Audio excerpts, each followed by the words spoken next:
34번째 시간입니다. 종의 형태로 오신 아들이라는 제목으로 말씀을 나누겠습니다. 이웃 여인들이 그에게 이름을 줍니다. 이름을 주는데 역시 준다는 말은 카라라고 하고요. 선포하다, 부르다 라는 그런 뜻이 있습니다. 그러니까 직역하면 그리고 여자들이 이름을 불렀다 라고 할 수가 있습니다. 나오미가 아들을 낳았다고 하죠. 나오미가 낳은 아들은 아니죠. 룻이 낳은 아들인데 나오미가 낳았다고 해요. 근데 원어로 보면은 원어로 봐도 이거는 좀 이제 잘못된 해석이긴 합니다. 렐 나오미라고 돼 있는데, 그러니까 레라는 전치사에다가 나오미가 붙은 거예요. 그러니까 나오미를 위하여라고 이제 해석을 할 수가 있는데요. 전치사구는 주어가 될 수 없다고 했죠. 그러니까 나오미가 아들을 낳았다 하는 말은 말이 안 되고요. 아들은 벤이죠. 그리고 낳았다는 말은 야라드 동사의 푸알형이에요. 푸알형은 강조형이면서 수동태입니다. 그러니까 낳았다가 아니라 낳아졌다.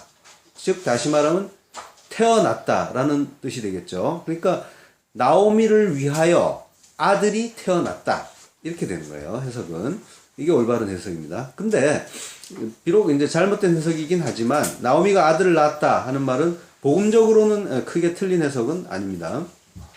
구원의 진리를 제대로 깨달은 자는 그 아들이 된다고 했죠. 구원의 진리, 생명의 씨, 그 제라를 가졌기 때문에 생명의 씨, 그 남자에게 그 씨가 있죠. 그러니까 생물학적인 그 남자는 그 구원의 씨에 대한 모형인 거예요. 그걸 하나님이 깨달으라고 인간을 그렇게 만드신 거예요. 물론 이제 그가 구원의 씨를 가진 남자는 무조건 구원의 씨를 가진 그런 존재다 이런 뜻이 전혀 아닌 거예요. 모형인 겁니다. 그 진리, 그 씨를 가진 자가 아들이고 그 진리 깨닫고 예수 그리스도와 십자가의 그 필연성을 붙잡는 자, 그 필연성을 붙잡는다는 건 복음을 깨달았다는 게 되는 거죠. 그가 아들인 거예요. 근데 그가 아들이 되면 어떻게 해요? 씨가 있으니까 그 씨를 다른 이에게 전해주겠죠. 그 진리를. 그래서 아들을 또 낳는 게 되는 겁니다. 아들을 낳는 거예요. 그러니까 나오미가 그 하나님의 그 구원의 복음을 깨닫고 그리고 아들을 낳는 거예요. 그러니까 이걸 이제 전도라고도 하죠. 그리고 그 아들을 낳은 자는 어떻게 됩니까? 아들을 낳았으니까 아비가 되는 거죠. 아브라고 합니다. 히브리어로. 우리말은 아비가 되는 거죠. 사도 바울이 디모데에게 내 아들이라고 합니다. 이거는 친아들은 아닌데 복음으로 낳았다는 겁니다. 내가 그 십자가를 예수를 그리스도를 전해서 그를 복음을 깨닫는 자로 만들었다라는 겁니다. 그래서 아들이라고 하는 거예요. 나오미는 그렇게 아들을 낳은 자가 된 것이고요. 그 나오미는 나오미를 위하여, 나오미를 구원하기 위하여 태어난 것이 되는 겁니다. 예수님은 그래서 그때 내가 그 예수 그리스도의 필연성을 깨닫고 그 예수 그리스도를 붙잡을 때 그때 내가 예수를 낳았다 이렇게 되는 거예요. 이 의미를 이해하시겠죠? 그러니까 그때 예수가 나를 위해서 오신 거고 나를 위해서 죽은 예수가 되는 거예요. 그때만.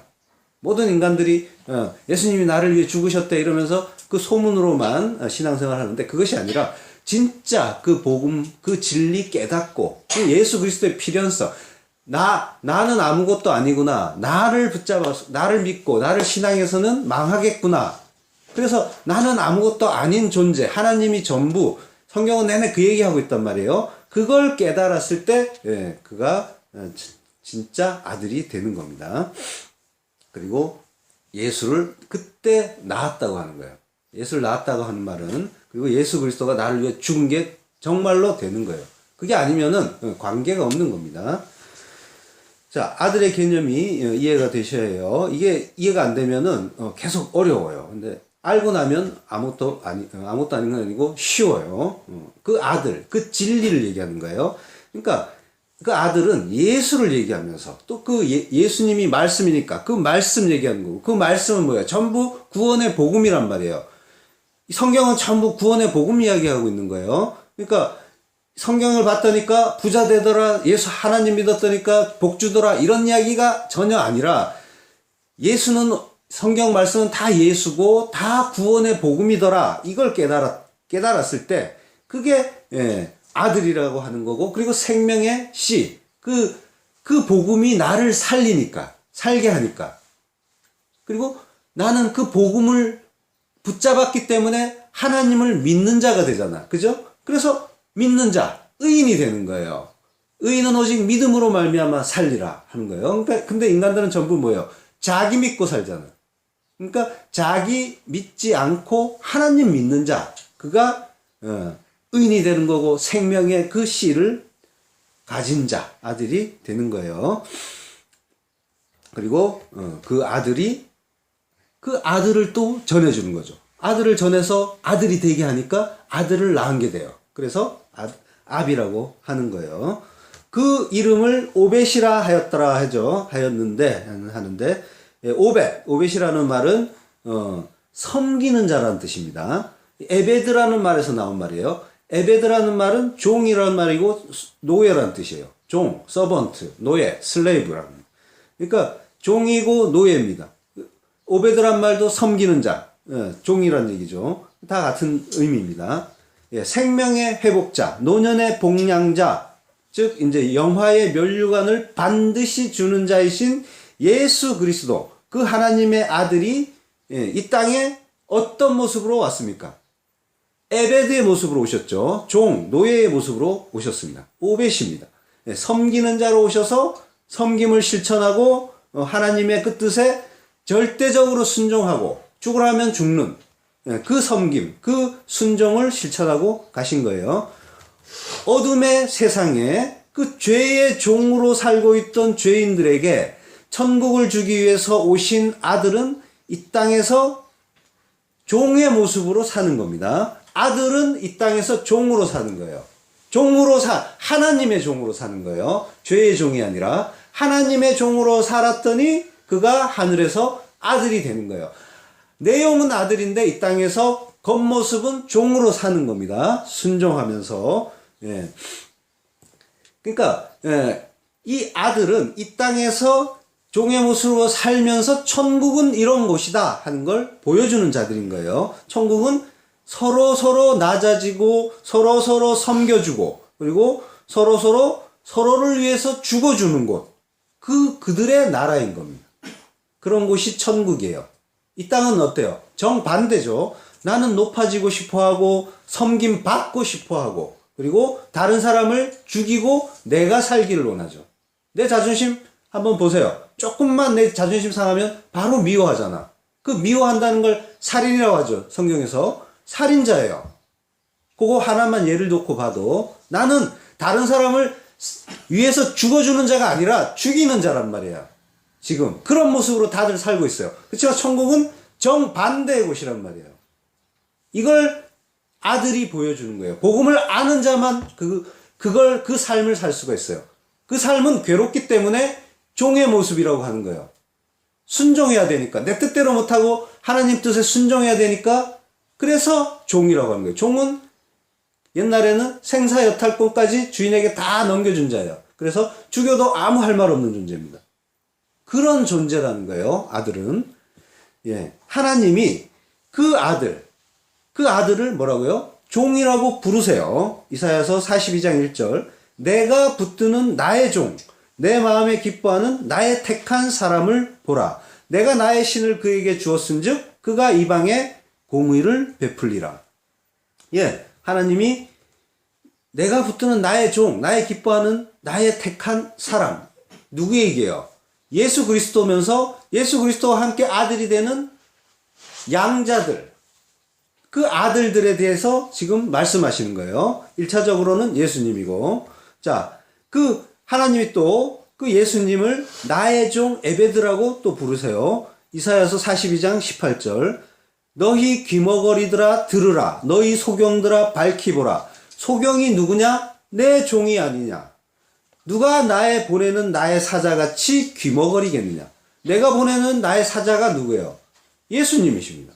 하나님이 보낸 하나님, 여호와가 보낸 여호와. 성경에 여러 차례 반복되어 나와요. 하나님이 보낸 하나님은 예수 그리스도입니다. 구약에 그런 표현이 많이 나와요. 그러니까 예수님은 2000년 전에 한 번 오신 것이 아니라 창세 이래 계속 우리와 함께 계셨던 거고, 십자가에 달려서 끝난 것이 아니라 지금도 우리와 함께 계신 거예요. 하나님이 예수님을 종이라고 하시면서 또 뭐라고요? 소경이라고 하죠. 소경이라고 하고 귀머거리라고 해요. 왜 이런 표현을 쓰셨을까요? 지금 이사야서는 하나님의 진짜 종이 인간들, 택한 자들, 너희를 죄와 허물에서 구원하기 위해 오실 것이다 하는 그 하나님의 약속을 예언하고 있는 책이에요. 그런데 그 소경이, 그 종이 소경이고 귀머거리라고 합니다. 왜일까요? 왜 내 종이 소경이고 귀머거리다 라고 하셨을까요? 그 이유는 이 세상이 어두움이기 때문에, 본다고 하지만 모두가 소경이고 듣는다고 하지만 모두가 귀머거리이기 때문에. 보세요. 이 성경이 얼마나 많이 이 세상에 나와 있습니까? 그렇지만 이 성경을 보는데 다들 겉으로 보이는 것만 보고 나를 위한 말 하면은 복 주고 또 제대로 안 하면은 저주 주는 그 책, 율법의 책으로 보고 있단 말이에요. 그러니까 소경인 거예요. 그리고 말씀이 홍수처럼 흘러나오는데, 쏟아지는데 제대로 된 말씀도 없거니와 말씀을 들어도 못 알아먹는단 말이에요. 다 소경이고 귀머거린 거예요. 그런 곳에 진짜 종, 그 하나님의 종이 오셔서 그들의 어두움을 들통나게 하실 것인데, 근데 진짜 소경이고 귀머거린 자들이 뭐라고 하냐면 자기들은 보고 듣는다고 합니다. 내가 왜 소경이냐, 내가 왜 귀머거리냐 하면서 비치신 그 하나님의 종의 그 밝음을 부정하고 죽여버리는 겁니다. 이 역사 속에서. 근데 하나님의 그 종은 어떤 자에게만 그 빛을 주시냐면요, 그 어둠을 깨어나게 하시냐면, 제가 소경 맞습니다 하는 그 자들만 눈을 뜨게 해주는 거예요. 근데 물론 그 자들 역시 창세전에 택함을 받은 자들, 그 자들만이 자기가 소경인 걸 알게 되는 거예요. 하나님이 알게 해 주시는 거예요. 그들이 뭔가 한 건 없어요. 하나님이 알게 해 주신 거예요. 그래서 은혜인 겁니다.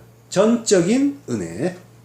그 선명한 그림이 사도행전에 나옵니다. 사도 바울이 사도가 되기 전에 기독교를 핍박하는 자였죠. 사울이었을 때. 그가 기독교인들을 그 스데반 집사도 돌로 쳐서 죽이는 그 일을 주동하고, 그리고 기독교인들, 예루살렘에 숨어있는 기독교인들 잡아들이고, 그리고 또 나머지 기독교인들도 잡겠다고 다메섹으로 체포하는 여행을 떠나죠. 그때 그 다메섹으로 가는 도중에 그가 예수님을 만나는 일이 있죠. 사도행전 9장 3절, 사울이 행하여 다메섹에 가까이 가더니 호련히 하늘로서 빛이 저를 둘러 비추는지라. 땅에 엎드러져 들음에 소리 있어 가라사대 사울아 사울아 내가 어찌하여 나를 핍박하느냐 하시거늘 대답하되 주여 니시오니까 가라사대 나는 내가 핍박하는 예수라. 내가 일어나 성으로 들어가라. 행할 것을 내게 이를 자가 있느니라 하시니 같이 가던 사람들은 소리만 듣고 아무도 보지 못하여 말을 못하고 섰더라. 사울이 땅에서 일어나 눈을 떴으나 아무것도 보지 못하고 사람의 손에 끌려 다메섹으로 들어가서 사흘 동안을 보지 못하고 식음을 전폐하더라. 사울이 소경이 됐죠. 이 장면이 모든 인간들의 실존인 거예요. 본다고 하면서 열심히, 뭔가 열심히 했는데, 근데 나는 보는 자다 하면서 열심히 뭔가를 했어요. 했는데 뭐 했습니까? 하나님을 대적하고, 다른 사람을 핍박하는 일을 했던 겁니다. 그래서, 그가 사실은 소경이었던 겁니다. 근데, 하나님의 은혜가 임해서, 그 빛이 임해서 그를 소경되게 하고 그가 소경임을 깨닫게 해주는 거예요. 그가 하나님에 의해서 눈을 뜨는 자가 되는 겁니다. 은혜로. 그러니까 택한 자는 내가 소경이라는 걸 먼저 깨달아야 하는 거예요. 근데 택한 자, 그만 예수 그리스도 십자가 복음 그 말씀을 듣게 되면 그 말씀의 검에 의해서 죽게 되어 있는 거예요. 사도 바울처럼 내가 소경 맞습니다. 나는 아무것도 볼 수 없습니다. 하면서 눈먼 자가 되는 겁니다. 그러니까 택한 자만 꼼짝없이 이 자리로 밀려가는 거예요. 그런데 하나님이 예수님이 그들을 빛이라고 해주시는 거예요. 너희는 세상의 빛이다 하시죠. 그게 그 얘기인 겁니다. 자, 요한복음 12장 46절 나는 빛으로 세상에 왔나니 무릇 나를 믿는 자로 어두움에 거하지 않게 하려 함이로라. 빛이 어두움을 비추어서 빛으로 끌어내기 위해서 이 땅에 오셨어요. 그런데 그 어둠이었던 자, 소경들, 모든 인간들이요. 모든 인간들이 빛으로 나온 상태. 그때를 뭐라 그래요? 택한 자만 이제 끌려 나오는 거죠. 거기에 빛을 비추어서 택한 자만 빛으로 나오는데 택하지 않은 자는 어떻게 해요? 그 어둠이 눈이 부셔서 그 어둠을 피하거나 그 어둠을 죽이려 돌을 던지겠죠. 이 빛으로 나오는 그 소경들, 그들의 상태를 뭐라고 합니까? 나를 믿는 자라고 말씀하시는 거예요. 나를 믿는 자로 세상에 왔나니 나를 믿는 자로 어둠에 거하지 않게 하려 함이라. 그러니까 예수 믿는 것, 이것이 빛인 거예요. 모든 사람이 자기를 믿고 있죠. 그게 어둠인 상태인 거예요. 나를 믿는 것이 어둠이에요. 나를 주장하고. 지금 하나님을 믿는다와 나를 믿는다, 이 딱 두 가지만 있는 거예요. 세상에는 무슨 마귀, 사탄 이런 거는 전부 내 안에서 내가 하나님을 대적할 때 이 세상 내 밖에 세상 권세 잡은 자들과 연합할 때 쓰는 말이고, 그것들은 뭐예요? 결국은 나인 거예요. 그러니까 나를 믿느냐 하나님을 믿느냐, 이 갈림에 서 있는 거예요. 모든 인간들이. 근데 모든 인간들은 근데 하나님의 은혜가 아니면 다들 자기를 믿어요. 그래서 그 어둠 속에 잠겨 있어요. 근데 그 상태를 그들은 몰라요. 그러면서 자기들은 본다고 해요. 그때 하나님이 오셔서 본다고 하니 소경이로다 하시는 거예요. 그러니까 자기 자신을 믿으면서 그 굳건한 믿음 위에 서서 온통 하는 일이 뭐예요? 판단하죠. 판단해서 내 마음에 드느냐 안 드느냐, 이걸 분별하는 거예요. 그러면서 내 마음에 안 들면 분내고 성내고 화내고 정죄하고 미워하고 시기하고 질투하고 불평하고 불만하고. 그러니까 오직 자기만 믿고 자기만 사랑하면서 살고 있는 거예요. 그러니까 이 나라는 존재가 우상인 겁니다. 그 우상에 대한 그 신뢰와 사랑이 깨지고 그 사랑이 예수께로 돌려져야 하는 거예요. 바뀌어야 하는 거예요. 그걸 회개라고 해요.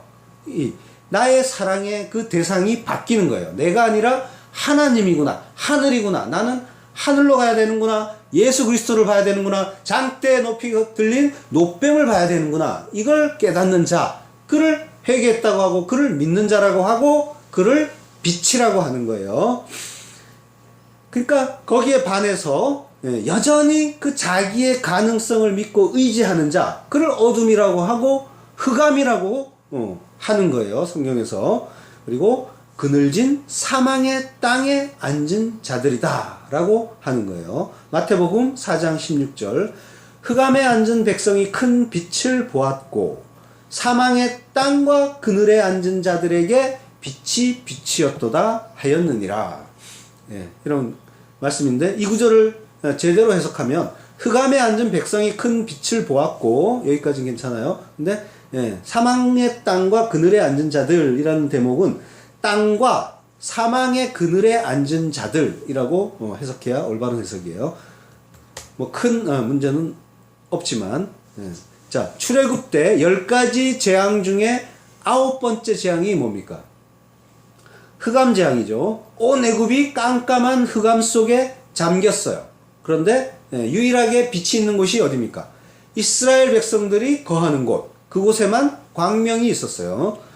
지금 마태복음의 말씀이 이 이야기 하는 거예요. 흑암에 앉은 백성들이 다 흑암인데 거기 이스라엘 백성, 하나님이 택한 백성, 내 백성에게만 빛이다라는 거예요. 그래서 그들은 다 원래는 사망이고 그리고 그 그늘에 앉은 자인데 역시 같이 죽어야 하는 자들인데 그 사망의 죽음 같이 죽어야 할 자들인데 그들에게 빛이 비춰서 그들이 빛을 본다라고 하는 그 이야기인 겁니다. 큰 빛, 메가포스라고 하고요.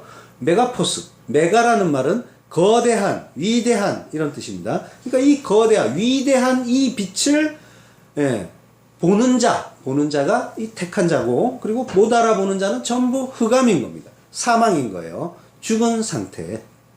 그래서 예수님이 그렇게 그 율법을 잘 지키고 착하게 살려고 애를 썼던 자들, 그래서 예수의 필요성 전혀 느끼지 않는 자들, 나 잘하고 있어요 하는 그들을 마귀라고 했던 거예요. 회칠한 무덤이라고 하고 독사의 자식이라고 하셨죠. 그러니까 예수의 필연성, 반드시 예수가 내 삶에 필요하다라는 걸 모르는 자들, 그걸 소경이라고, 그걸 독사의 자식이라고 하는 거예요. 어때요? 그 필연성이 느껴지십니까? 예수 그리스도의 필연성이 별로 안 느껴지죠? 뭔가 내 마음에 드는 것들이 더 많아졌으면 좋겠죠? 그게 소경이고 독사의 자식인 상태라는 거예요. 독사의 자식이라는 건 사탄의 자식이다라는 거예요. 마귀 새끼다라는 거예요. 자, 지금 온 교회가 다 건강하고 그리고 좋은 교회를 만들자 하면서 애를 쓰고 있어요. 근데 다 그렇게 가자고 하는데 사실은 예수 그리스도의 필연성에 대한 이해는 거의 없어요. 그냥 뭔가를 잘하면, 뭔가를 열심히 하고 이웃을 잘 돕고 이웃이 세상 사람들이 칭찬하는 그런 사람이 되면 잘된 거라고 하고, 그런 사람이 많으면 좋은 교회라고 해요. 그런데 진짜 알아야 될 것은 예수 그리스도 그 십자가 은혜 알아야 돼 라고 그걸 깨달아야 하는데, 그 이야기를 하면은 그들은 도대체 무슨 얘기하는지 알아먹지를 못해요. 이게 구별인 거예요.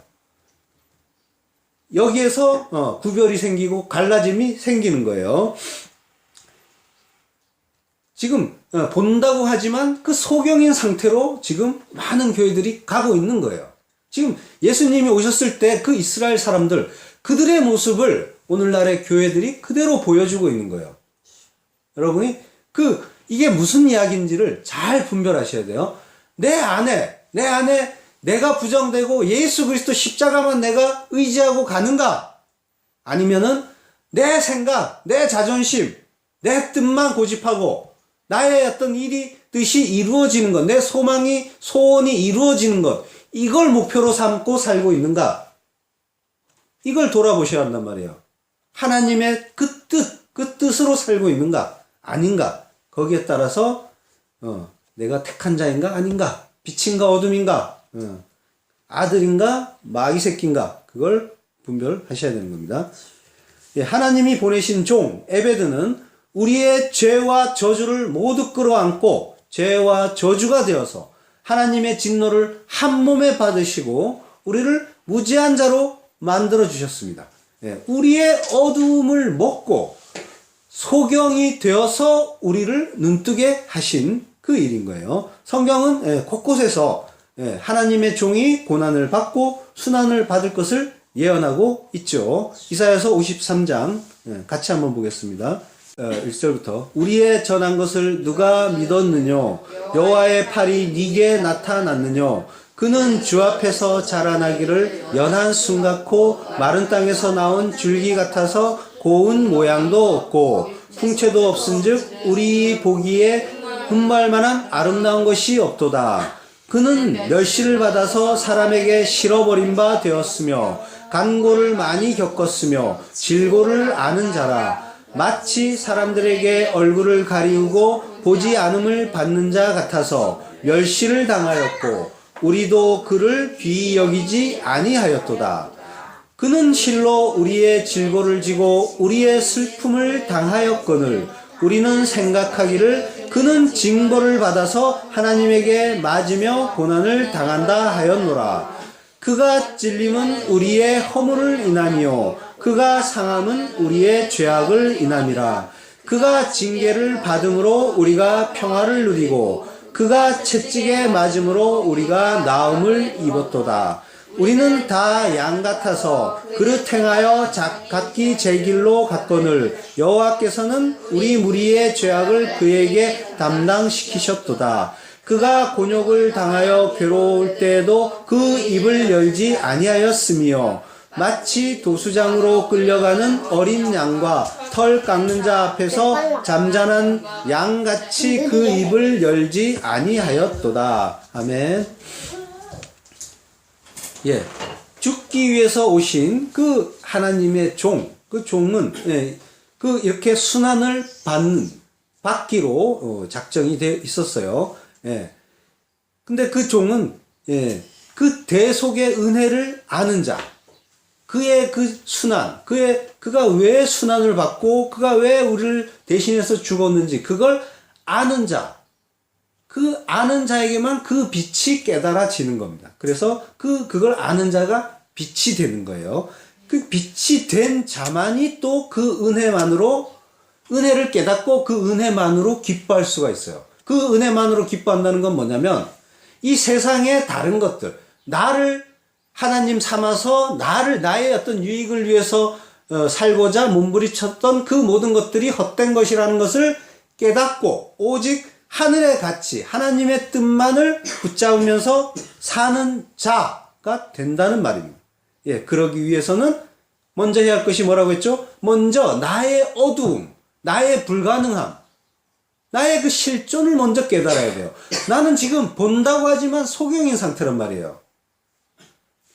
하나님이 이 마귀 새끼야라고 야단쳤던 그 상태를 우리는 살고 있는 거예요. 거기에서 나의 불가능함, 나의 소경됨, 나의 그 마른 뼈라는 것, 나에게는 전혀 생명이 없다는 것, 소망이 없다는 것, 이걸 깨닫고 그 예수 그리스도의 필요성을 붙잡는 자, 그만이 하나님께 그 생기를 받으면서 살아나는 거예요. 물론 이거는 우리에게 주도권이 있는 게 아니에요. 우리가 그걸 하면 하나님이 주신다는 말씀은 아니에요. 하나님이 택한 자는 그렇게 끌고 가시는 거예요. 그걸 견인이라고 해요.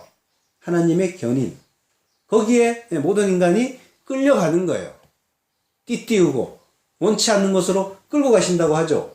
거기에서 그 끌려가는 삶을 악오라고 했잖아요. 그죠? 그 삶을 살게 되어 있는 거예요.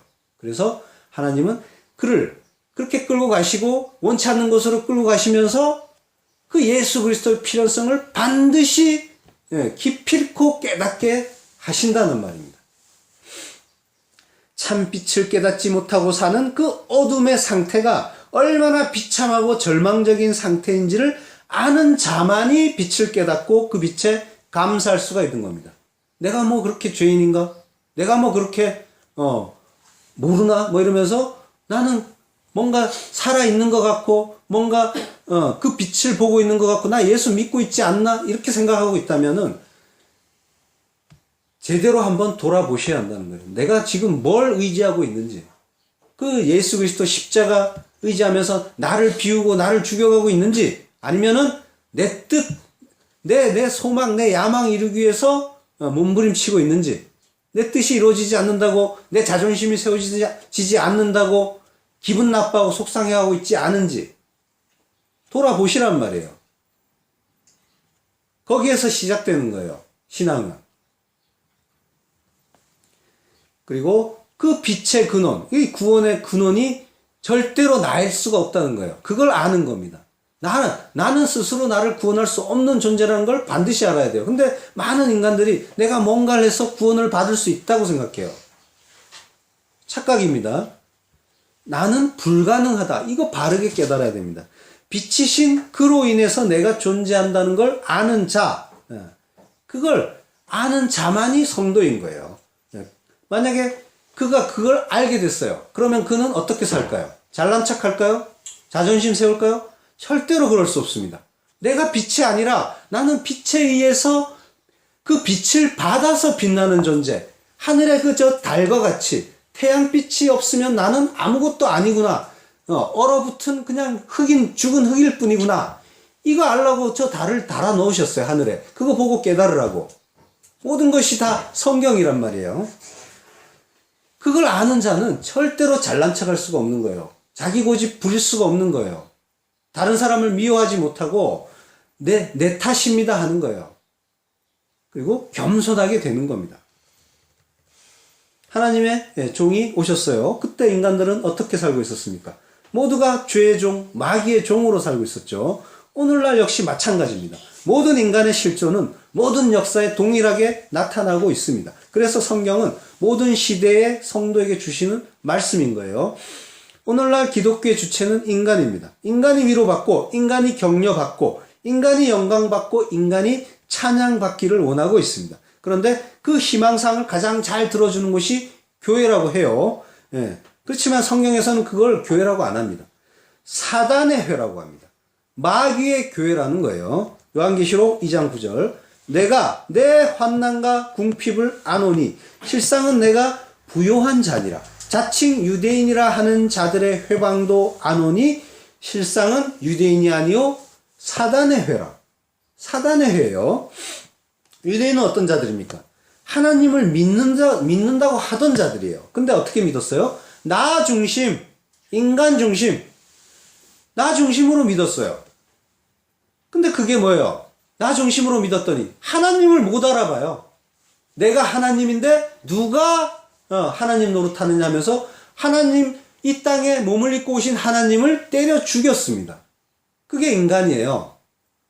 이거는 하나님을 믿은 게 아니라 자기를 믿은 거죠. 그리고 그 인간 중심으로 하나님 말씀을 보고 또 그거를 지킨다고 했는데 그게 뭐가 됐어요? 율법주의가 됐죠. 뭐예요? 우리 이야기 하는 거예요. 우리 이야기. 내가 말씀을 받고 또 이 하나님을 믿는다고 하면서 내가 어떻게 살고 있는지 한번 잘 들여다보시길 바랍니다.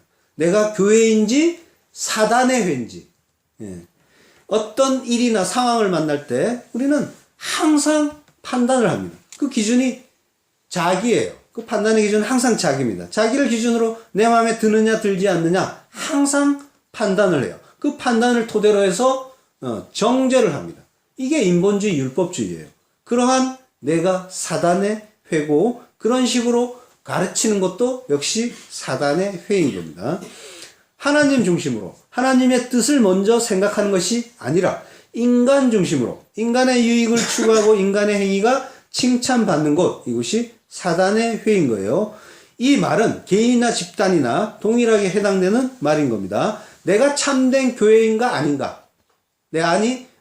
하나님의 전인지 사단의 전인지 잘 살펴보시고 또 내가 나가는 교회가 참된 교회인가 사단의 회인가 이걸 잘 살펴보시면서 신앙생활을 해야 하는 겁니다. 인간은 보이지 않는 하나님과 하나님 나라의 장악이 되어서 자기의 행위와 그 역사를 부인당하고 부정당하면서 하나님의 영광을 드러내는 그릇으로 존재해야 해요. 그런데 인간들이 기고만장해가지고 자기라는 우상을 섬기기 위해서 하나님을 방법과 도구 정도로 생각하고 있는 겁니다. 엄밀히 말하면 인간의 신은 하나님이 아니라 자기 자신인 거예요. 예수님은 그러한 상태의 인간들을 가리켜서 죄의 종이라고 하셨어요. 죄는 뭡니까? 진짜 죄. 이런저런 죄들이 있지만 진짜 죄. 하마르티아라고 하고 하타라고 하는 죄. 다윗이 내가 주께만 범죄했습니다 하는 그 죄. 뭐예요? 피조물 주제에 창조주 흉내내는 것. 피조물은 창조주의 심판을 받아야 되는 존재인데 자기가 창조주 노릇하면서 심판하고 정죄하고 있으면 그게 죄인 거예요. 다른 게 죄가 아니라 내가 판단하고 내가 정죄하는 거, 이게 죄인 거예요. 요한복음 8장 31절. 그러므로 예수께서 자기를 믿은 유대인들에게 이르시되 너희가 내 말에 거하면 참 내 제자가 되고 진리를 알지니 진리가 너희를 자유케 하리라. 자유케 하리라. 자유라는 건 내 마음대로 하는 게 아니라 누군가에 의해서 내 삶이 잘 인도되는 것. 자유의 정의를 새롭게 하셔야 합니다. 내 마음대로 하는 게 자유가 아니에요. 그거는 세상에서 말하는 자유인 거고 성경에서 말하는 진짜 자유는 하나님이라는 그 창조주 앞에 순복하고 내가 피조물이라는 거 바르게 깨닫고 그 창조주의 인도를 받는 것, 그 순종을 바탕으로 해서 그 창조주의 인도를 원하고 그리고 간구하는 것, 이것이 자유인 거예요. 그 길이 그 창조주에게, 선하신 하나님에게 끌려가는 그 삶이 안전하고 행복하다는 걸 알기 때문에 그걸 믿음이라고 해요. 선하신 그 절대자의 말을 듣는 종의 모습, 이것이 진짜 자유인 겁니다. 스스로 인생의 주인이 되고자 하는 것, 이것이 죄의 종인 거예요. 예수님은 계속해서 이렇게 죄의 종으로 사는 이들이 부르는 하나님은 실상은 마귀라고 또 말씀을 하시죠. 너희는, 요한복음 8장 44절, 너희는 너희 아비 마귀에게서 났으니 너희 아비의 욕심을 너희도 행하고자 하느니라.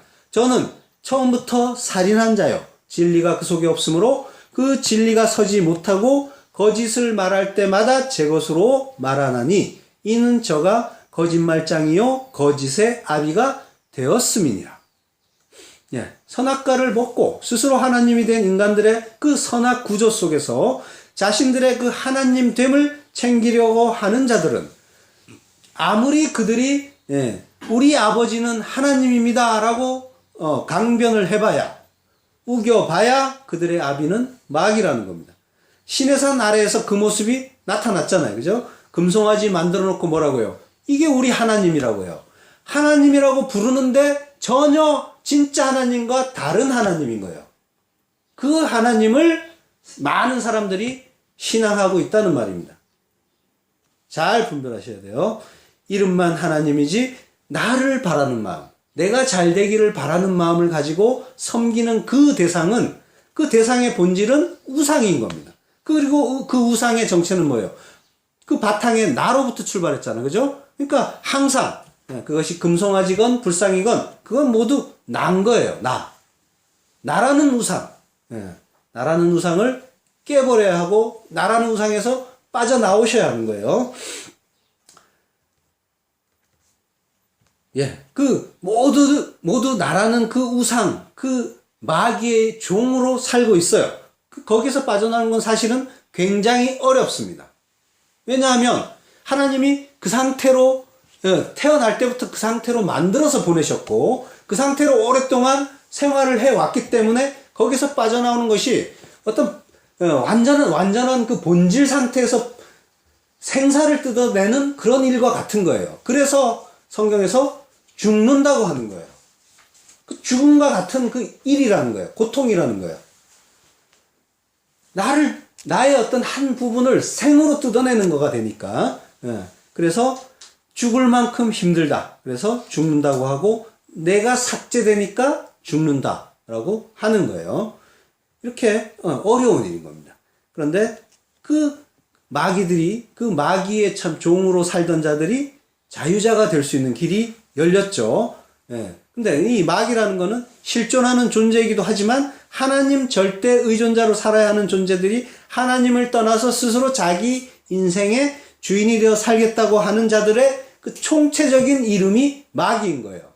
그러니까 하늘나라에서 하나님을 떠나서 자기 멋대로 살겠다고 떠난 그 마귀들, 진짜 마귀가 있고, 또 인간들이 하나님과 관계없이 하나님께 순종하지 않고 내 뜻대로 살겠다고 할 때 그들도 역시 마귀라는 거예요. 그것이 다 마귀인 거예요. 그러니까 뭐예요? 내가 마귀라는 거예요. 내가 죄인 중에 괴수고 내가 마귀 중에 마귀라는 겁니다. 내가 사탄이라는 거예요. 그걸 먼저 자각하고 깨달으셔야 됩니다.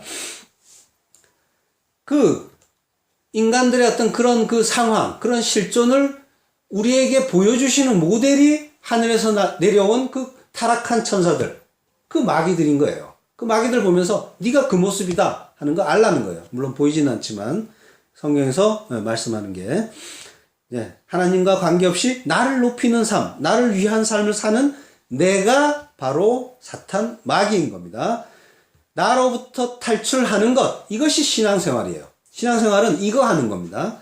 내 소원, 내 비전이 깨지고 내 자존심, 내 자랑이 없어져야 하는 겁니다. 나로부터 탈출해야만 자유자가 되는 거예요. 나에게 사로잡혀서 집요한 자기 사랑에 머물러 있으면 그를 죄의 종이라고 하는 겁니다. 거기에 계속 잡혀 있으면 멸망인 겁니다. 그게 편해요, 근데. 죽기 싫으니까.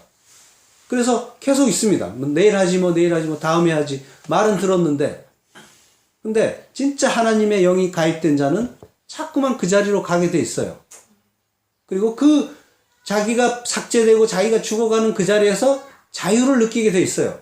죄 짓지 않을 자유, 자존심 상하지 않을 수 있는 자유, 미워하지 않을 수 있는 자유, 그 죄 짓지 않을 수 있는 자유가 자꾸만 느껴지고 또 그것으로 인해서 자유로움을 느끼게 된단 말이에요. 물론 영원히 완성되지는 않아요. 그래서 그 나의 어떤 불가능을 그때마다 깨달으면서 예수 없으면 나는 어떻게 하겠느냐 하면서 예수 십자가 꽉 붙잡는 거예요. 그렇지만 우리는 하나님이 주시는 그 천국의 자유를 이 땅에서 반드시 느껴보셔야 하는 거예요. 내가 죽고 그 하나님으로 사는 그 자유, 그걸 이 땅에서 반드시 맛보셔야 합니다. 그걸 알아본 성령이라고 했죠.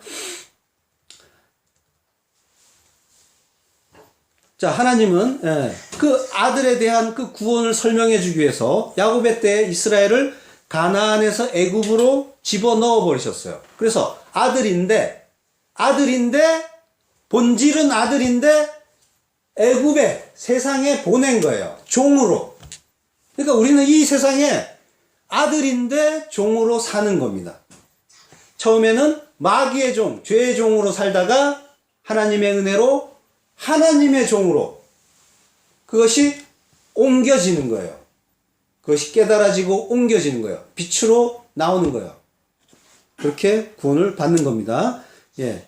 어린 양의 그 보혈을 임방과 문설주에 바른 그 집, 어린 양의 보호 아래에 있는 그 집 사람들을 무상으로 사망에서 건져주시는 그 모습을 보여주시죠. 그렇게 건져진 자들이 하나님의 사자로 오신 불기둥과 구름기둥으로 오신 그 어린 양과 함께 가나안으로 들어가는 겁니다. 이게 구원인 거예요. 바로 그런 구원의 내용을 잊지 않도록 하기 위해서 이스라엘이 가나안 땅에 들어가서 거기에서 지켜야 할 법을 주시는데 가장 먼저 주시는 법이 뭐냐면 종에 대한 규례를 주시는 거예요. 그래서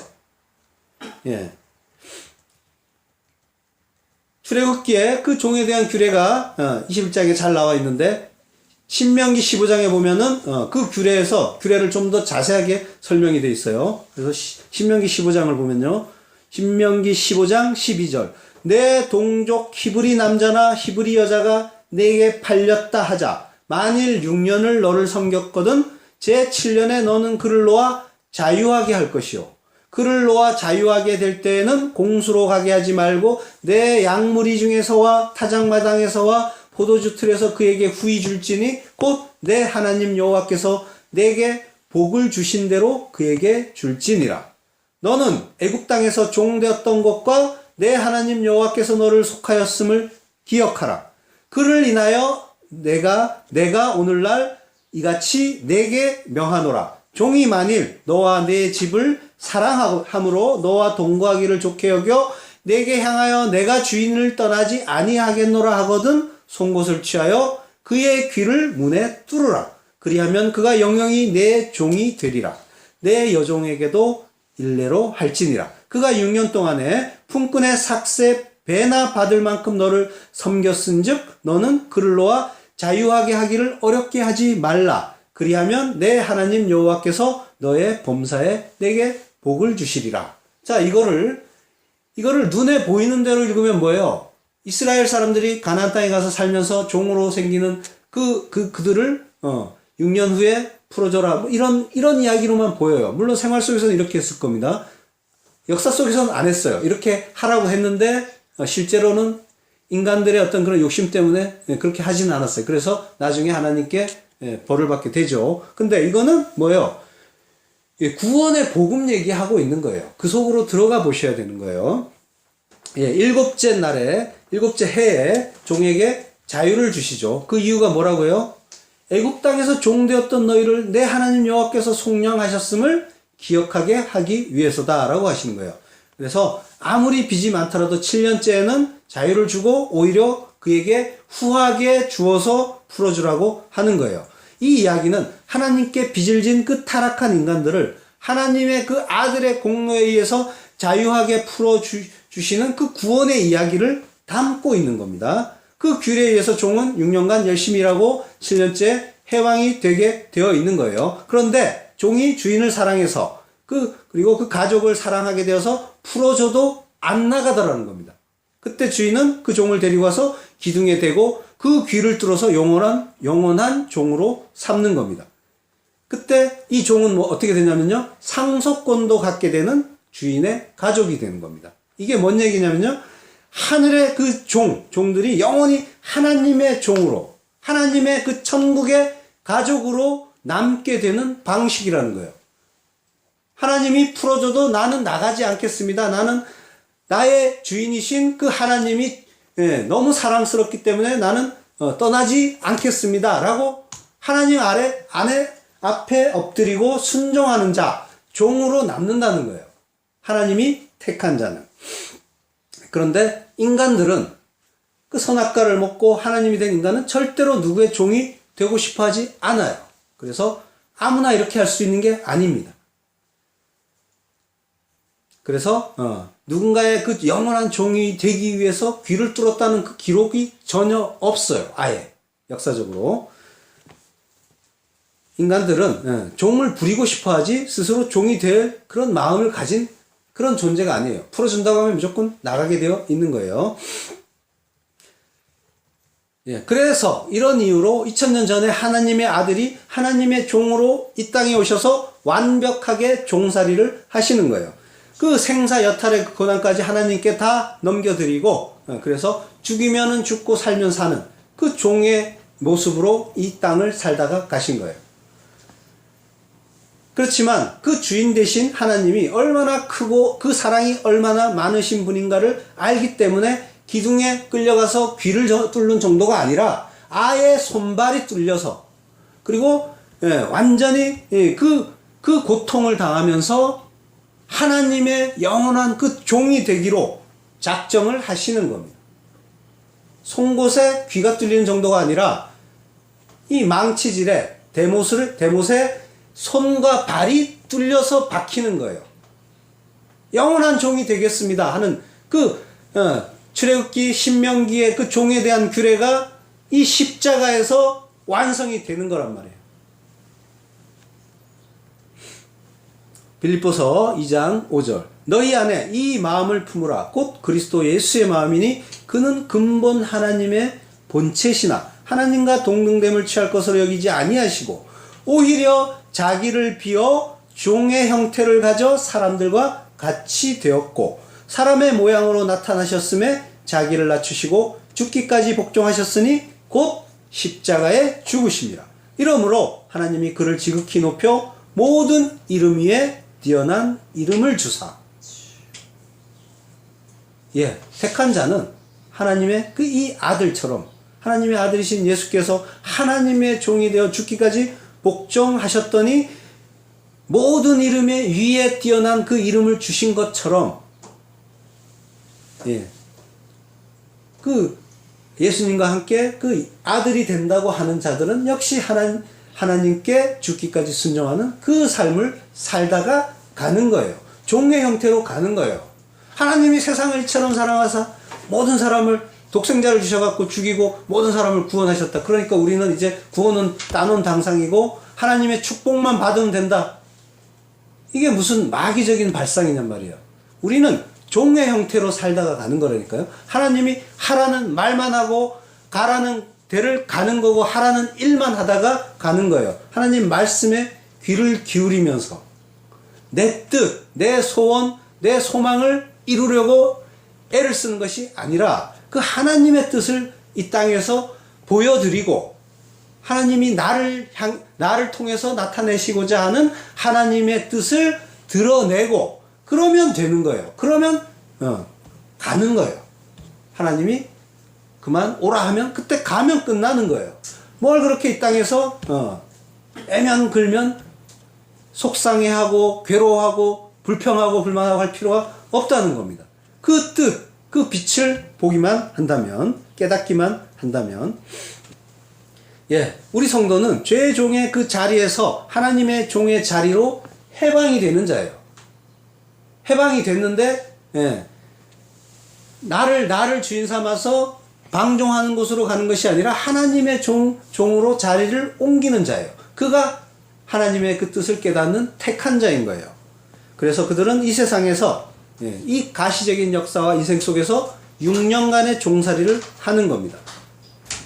이 세상에. 근데 이 종살이는 죽기까지 복종해야 하는 종살이에요. 그렇지만 7의 날, 7의 해, 안식의 해에 영원한 그 해방을 하는 겁니다. 하나님의 종으로서. 예, 그렇기 때문에 이 하나님의 그 종으로 살기로 작정이 된 택한 이 백성들, 성도들의 이 땅의 삶은 어떠하겠어요? 내 뜻대로 되지 않겠죠. 그래서 내 뜻대로 안 풀리는 거예요. 종이니까. 그래서 하나님 뜻대로 가고 있는 거예요. 뭔가 내 맘 같지 않고, 인생이 내 맘 같지 않고, 뭔가 불편하고 이런 것이 우연이 아닌 거예요. 하나님이 내 뜻, 네 뜻이 아니라 하나님의 뜻 드러내야 되니까 하나님이 띠띠우고 원치 않는 곳으로 끌고 가는 중이기 때문에 내 마음에 안 드는 거예요. 자, 그것이, 그 종된 삶이 아버지에 대한 그 사랑 안에서 성도만 기쁘게 감내되어 지는 거예요. 따라서 성도의 삶이라는 것은 어떠한 상황 속에서도 하나님 아버지의 뜻에 따라 그 종된 삶, 하나님 절대적 의존적 삶, 그 삶을 살겠다는 고백을 하게 되는 자기 부인의 삶을 살게 되는 겁니다. 나 아니구나. 하나님만 의지해야 되는구나. 하나님 말씀만 들어야 되는구나. 이거 깨달아 가는 거예요. 그 나라 백성이 돼야 되니까.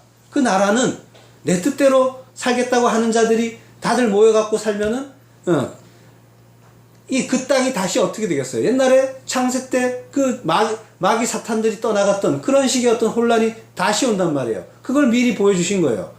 그래서는 안 되기 때문에, 영원히 진동치 않을 그 나라를 만들어야 되기 때문에 오직 하나님께만 순종하는 자만, 그 자를 만들어서 그들만 데려다가 하나님만으로 기뻐하는 자, 그 자들만 그 땅에, 그 나라에 드리는 거예요.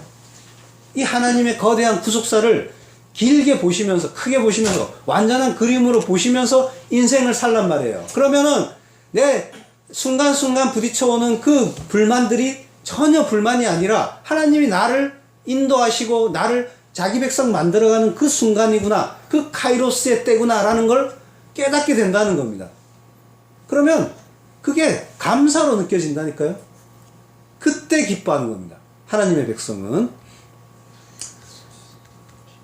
예, 그래서 성도는 이 땅에서 나그네로, 이방인으로 사는 거예요. 우리의 인생 속에서 왜 나는 하나님의 종으로만 살아야 비로소 존재가 되고 비로소 가치 있는 자가 되는가, 이걸 깨닫게 되는 겁니다.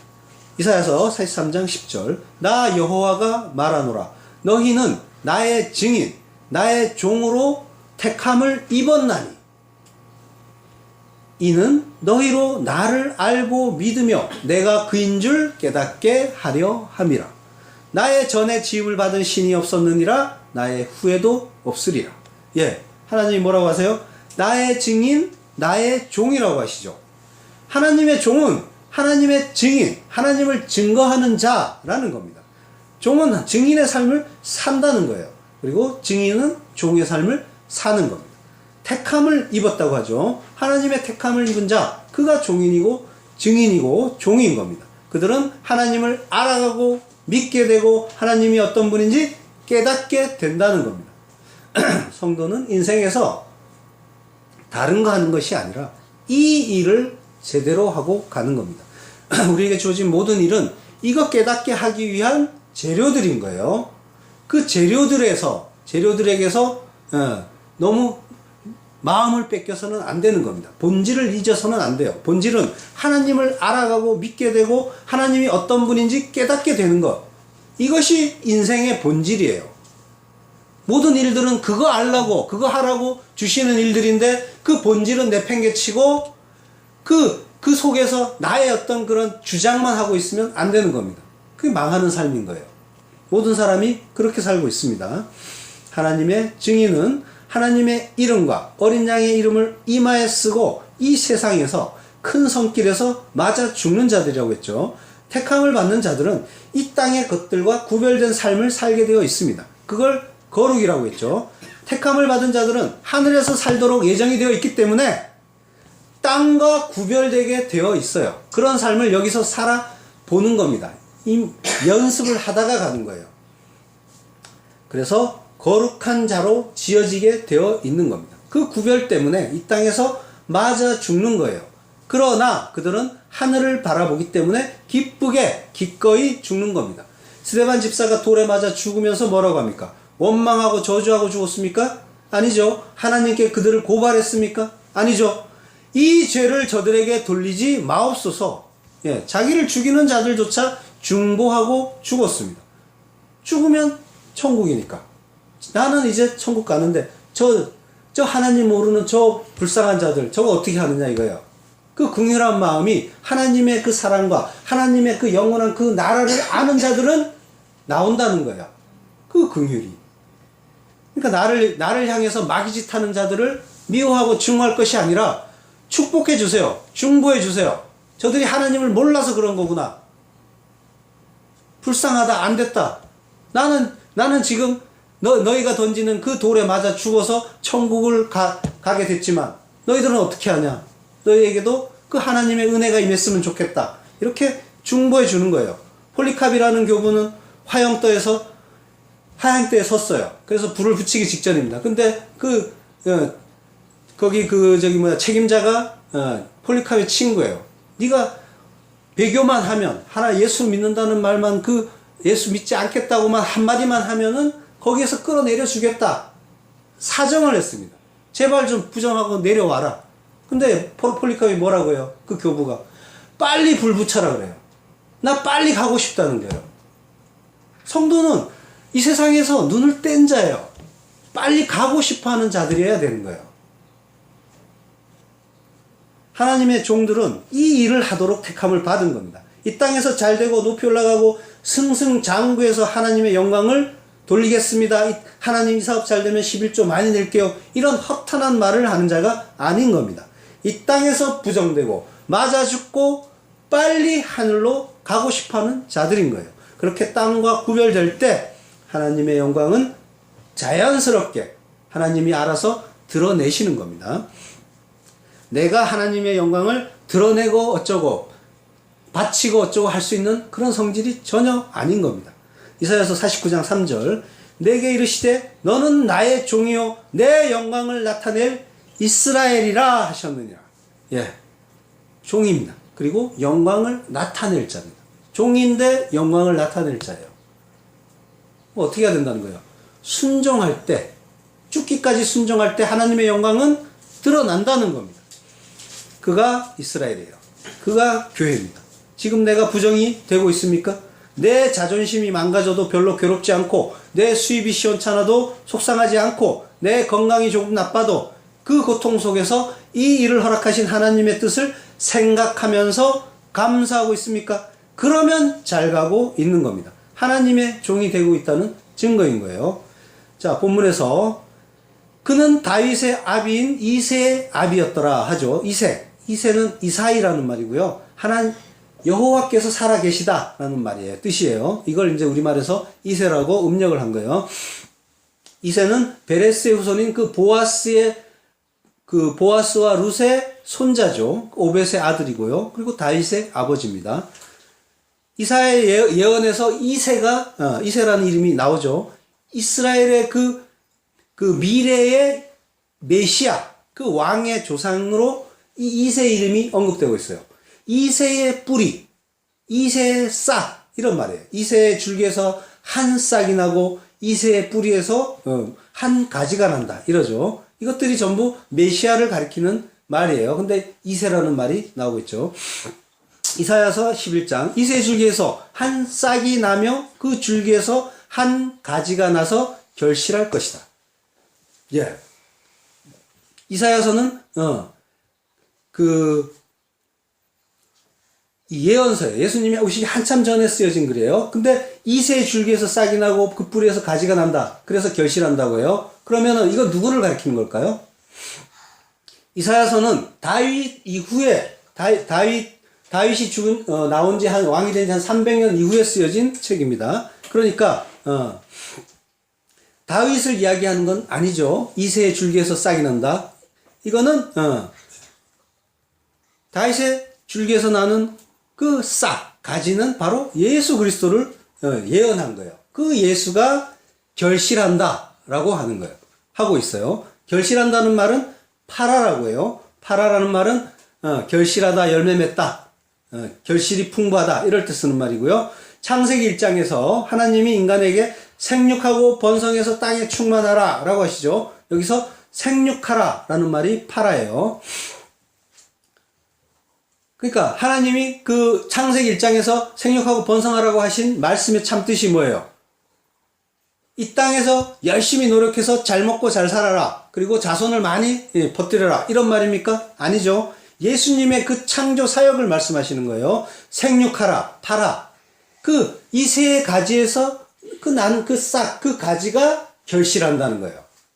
그 가지가 파라, 결실, 열매를 맺고 그리고 번성한다, 라바, 많이 거둘 거라는 거예요. 열매를 많이 맺는다는 거예요. 그 예수님이 그 이새의 싹, 그 가지에서 나와서 결실을 했는데 그 예수님이 하신 거죠. 근데 어떻게 열매를 맺죠? 예수님은 어떤 방식으로 열매를 맺었습니까? 한 알의 밀알이 땅에 떨어져 죽으면서, 그러면서 생명의 시인 이 예수님이 이 땅에서 십자가에 달려 죽으시면서, 그러면서 그때 30배, 60배, 100배 결실을 하는 겁니다. 헌금 내고 11조 내면 30배, 60배, 100배 튀겨주는 게 아니라, 요한복음 12장 24절, 내가 진실로 진실로 너희에게 이르노니 한 알의 밀이 땅에 떨어져 죽지 아니하면 한 알 그대로 있고 죽으면 많은 열매를 맺느니라. 내가 이렇게 죽어서 팔아 결실할 건데 그러면 너희는 어떻게 해야겠냐? 그렇게 물으시는 거예요. 그래서 이 말씀을 이어서 무슨 말씀을 하시냐면요. 자기 생명을 사랑하는 자는 잃어버릴 것이요. 이 세상에서 자기 생명을 미워하는 자는 영생하도록 보존하리라. 너희도 죽어야지. 죽어야 결실을 하게 되지 하고 말씀하시는 거예요. 이 말씀하시는 거예요. 참된 열매는 예수님처럼 죽은 자들에게서 나오는 겁니다. 자기 부인의 그 죽음. 생육과 번성의 참뜻은 예수님이 하실 일, 이걸 가르쳐 주는 거예요. 그런데 그렇게 예수 안에서 생육과 번성을 해야 하는 인간들이 인간 스스로 그 자기 힘으로 생육과 번성하겠다고 열심을 부리고 있죠. 그게 지금의 이 세상이고 또 많은 그 교회들의 모습입니다. 이 모습을 성경에서 말씀하시는데 어떻게 말씀하시냐면 물고기를 예를 들면서 보여주시죠. 물고기는 어때요? 한꺼번에 엄청나게 많은 알을 낳습니다. 스스로 자기 힘으로 생육하고 번성하는 그런 모습인 거예요. 한 알의 밀알로 땅에 떨어져 죽어야 되는데, 죽어야 결실하는데, 근데 나는 절대로 죽을 수 없어 하면서 자기가 가진 자원으로 자기 힘과 능력을 총동원해서 스스로 세상에서 살아남겠다 하는 그 몸부림이 바로 물고기의 그 드러나는 모습인 겁니다. 물고기를 다그라고 하고 다가라고도 해요. 다가라는 말은 또 동사로 증가하다, 번식하다는 뜻도 있습니다. 그러니까 물고기라는 말 자체가 증가하다, 번식하다 이런 뜻이 있는 거예요. 그러니까 인간들이 뜻하는 그 인간들 중심의 사고방식, 그리고 그들의 어떤 열심, 이걸 비유하는 성경의 말씀이 물고기인 거예요. 인간들이 흔히 생각하는 생육과 번성의 그 의미가 바로 하나님의 그 방식이 아니라 이 물고기 방식인 거예요. 그래서 내가 뭔가를 열심히 해서 많이 만들어야지. 이게, 그리고 또 이 다그, 물고기라는 말에서 다아그라는 동사가 나왔는데 그게 무슨 말이냐면 걱정하다, 근심하다, 두려워하다, 슬퍼하다예요. 그러니까 이 물고기 같은 인간들, 때를 지어서 우우 몰려다니면서 하는 일이 뭐예요? 두려워서 몰려다니고, 두려워서 열심히 자기 힘으로 뭔가를 만들어내는 거예요. 두려워서 그 무서움을 극복하기 위해서. 근데 그 두려움은 영원히 극복되지 않는 두려움인 거죠. 하나님이 다섯째 날에 물고기와 새를 만들었죠. 그때 물고기는 바다로 보내고 새는 하늘로 날려보냈어요. 그러니까 물고기와 새는 같은 날에 만들어진 똑같은 건데 다른 형태인 거예요. 그걸 성경에서 가르쳐 주시는 거예요. 그러니까 물고기는 지느러미로 바닷물 속을 날아다니고 새는 날개로 하늘을 헤엄쳐 다니는 거예요. 그 피의 그 성분 구성도 비슷하다고 해요. 예, 같은 날에 비슷한 존재가 만들어져서 하나는 바다로 하나는 하늘로 보내진 거예요. 이 역시 구원에 대한 복음입니다. 저주의 바다에 던져진 물고기는 하나님의 뜻을 깨닫지 못한 자들에 대한 비유인 거예요. 반면에 하늘로 띄워 보낸 자들은 뭐예요? 보낸 새들은 보이지 않는 그 하늘의 가치를 찾는 자들, 성도들의 모형인 거예요. 예, 그들이 만들어내는 것 역시 거기에 대한 모형이 담겨 있습니다. 물고기들은 두려움과 근심, 걱정에 휩싸인 채 슬퍼하면서 한평생을 삽니다. 그들은 두려움 때문에 무리를 지어 다니고 그리고 그 무리 속에 있을 때 안심을 해요. 그래서 왕따를 그렇게 싫어하고 혼자 밥 먹는 걸 괴로워해요. 무리에서 떨어져 나오는 걸 그렇게 두려워하는 거예요. 그리고 그 무리에서 대다수가 가는 그 길에서 뒤처지는 것도 못 견뎌하죠. 네, 그들은 남들에게 무시당하는 것도 싫고 세상에서 정한 그 기준과 수준과 그 원칙을 뒤쫓는데 일평생을 바치는 거예요. 그래서 많은 사람들의 꿈이 서울에 아파트 30평 하나 갖는 거예요. 그걸 수십 년 걸려야 그거 하는데 꿈이 그거라고 해요. 왜냐하면 많은 사람들이 그렇게 하면 그걸 좋다고 하고 부러워하고 하니까, 남들이 부러워하니까, 그리고 남들이 다들 그걸 향해서 가니까 그 목표를 향해서 가요. 그렇게 허탈한 목표를 향해서 달려가는 게 그게 인생들이에요. 홍수 심판 때 노아처럼 무리에서 떨어져 나와서 100년 동안 하나님과 동행하면서 왕따처럼 사는 그 일을 성도들은 그 일을 하는 거고, 근데 물고기들은 절대로 그 일을 할 수가 없는 거예요. 이해도 안 되고 불가능한 일입니다. 오늘날 세상의 모든 생육과 번성이 이 물고기처럼 양적, 이 팽창, 이 외형적인 그 수치를 증가시키는데 목적이 있어요. 그리고 그걸 늘리면 발전이라고 해요. 그리고 부흥이라고 해요. 그래서 뭐 1사분기 매출이 얼마고 영업이익은 얼마, 전년도 실적이나 예상치와 비교해서 잘 되고 있는가 아닌가를 끊임없이 비교합니다. 그래서 떨어지면은 주가도 떨어지고 기업들도 비상이 걸리고 하는 거죠. 교회들도 마찬가지예요. 교인 수가 줄어들면 불안해합니다. 그래서 뭔가 부흥회니 특별 새벽기도니 하면서 이벤트를 열고 그리고 알파 같은 그런 프로그램을 가동을 하는 거예요. 하나님을 믿는다고 하고 영원한 하나님 말씀을 전한다고 하면서 외형적인 모습에 전전긍긍하고 일희일비하고 있는 거예요. 이게 다 그러는 겁니다. 걱정, 근심하고 두려워하고 있는 거예요. 다 그들의 하는 그런 행동 양식인 겁니다.